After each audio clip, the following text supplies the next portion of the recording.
नमस्कार दोस्तों, आप सभी का स्वागत करता है आपका अपना स्टोरी वाला ब्रो। आज की कहानी का टाइटल है मुझे कुसुम पसंद है। तो चलिए शुरू करते हैं।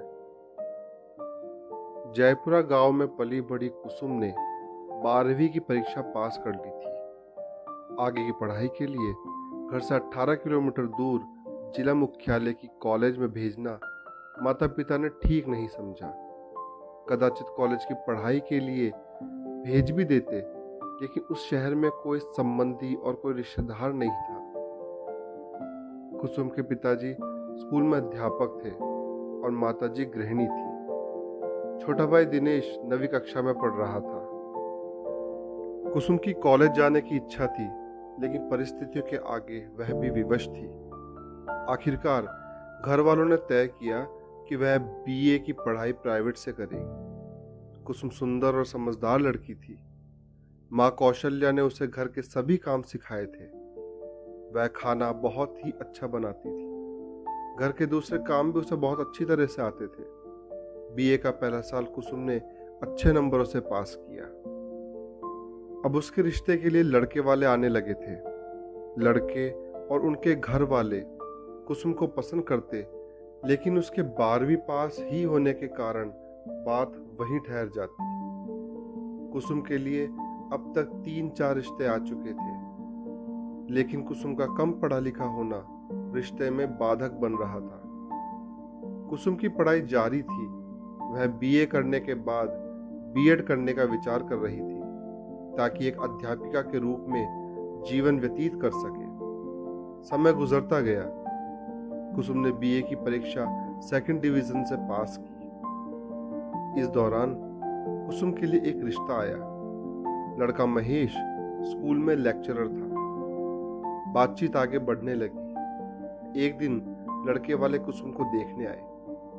कुसुम के पिताजी ने बात शुरू होने से पहले कुसुम की शिक्षा के बारे में स्पष्ट रूप से बता दिया था।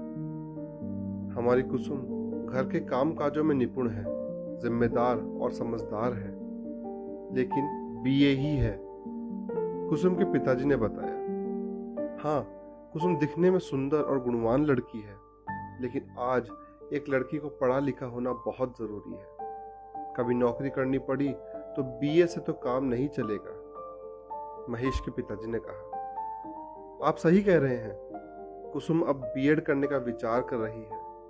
भगवान ने चाहा तो बीएड में सिलेक्शन हो जाएगा, कौशल्या ने बड़ी विनम्रता से कहा। हम भी यही चाहते हैं कि महेश और उसकी होने वाली पत्नी दोनों कमाए और खुश रहे, महेश की मम्मी ने कहा। महेश बहुत ही गहराई से अपने और कुसुम के घर वालों की बातें सुन रहा था।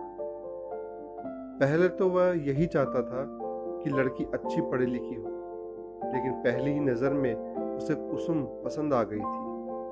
उसने तय किया कि कुसुम एक गृहिणी के रूप में ज्यादा ठीक रहेगी। मेरा काम कमाना है और मैं अपनी कमाई से घर बार चलाऊंगा, महेश ने कहा। मुझे एक गृहिणी के रूप में कुसुम पसंद है। मुझे इनसे नौकरी नहीं करवानी है। हाँ, भविष्य में यदि आवश्यक हुआ तो नौकरी कर लेगी, महेश ने अपना निर्णय सुना दिया। लेकिन बेटा, महेश की मम्मी ने टोका। महेश के मजबूत फैसले के आगे दोनों के घर वाले विवाह के लिए तैयार हो गए। महेश और कुसुम का विवाह हो गया। दोनों का दाम्पत्य जीवन सुखमय बीतने लगा। कमाई की जिम्मेदारी महेश पर और घर की जिम्मेदारी कुसुम पर थी। घर में 2 बेटे हुए। बड़े बेटे का नाम बोर्ड की मेरिट लिस्ट में आया, वहीं छोटा बेटा वकील बन गया। महेश ये अच्छी तरह से जानता था कि बच्चों का भविष्य कुसुम की वजह से ही बना है। कुसुम को महेश के कहे हुए शब्द याद आ रहे थे। मुझे गृहिणी के रूप में कुसुम पसंद है। अचानक कॉल बेल बजी। कुसुम ने दरवाजा खोला तो महेश मिठाई के डिब्बे और एक साड़ी के साथ अंदर आया। उपहार पाकर कुसुम बहुत खुश हुई। आज शादी की 25वीं सालगिरह के अवसर पर दोनों बेहद खुश थे। सुनो कुसुम, एक खुशखबरी है। महेश ने हंसते हुए कहा। तो जल्दी बताइए ना, कुसुम ने अधीरता से पूछा। एक स्कूल के प्रिंसिपल सर ने फोन पर बताया है कि तुम वहां पढ़ाने जा सकती हो, महेश ने कहा। यदि आपको ऐतराज ना हो तो मुझे अध्यापिका बनने में कोई ऐतराज नहीं। दिन में मैं फ्री ही रहती हूँ, बच्चे भी सेटल हो चुके हैं। कुसुम ने अपने मन की बात कही। ठीक है, अगर तुम खुश हो तो मुझे क्या ऐतराज हो सकता है। बीएड करने के बाद अध्यापिका बनने का सपना अब पूरा होने जा रहा है, महेश ने हंसते हुए कहा। हाँ, बच्चों को पढ़ाना मेरा सपना था। आज मैं बहुत खुश हूँ, कुसुम ने झूमते हुए कहा। अगले सप्ताह के पहले दिन कुसुम ने स्कूल में पढ़ाना शुरू कर दिया। वह बहुत ही खुश थी क्योंकि महेश ने उसकी भावनाओं को समय आने पर गहराई से समझ लिया था।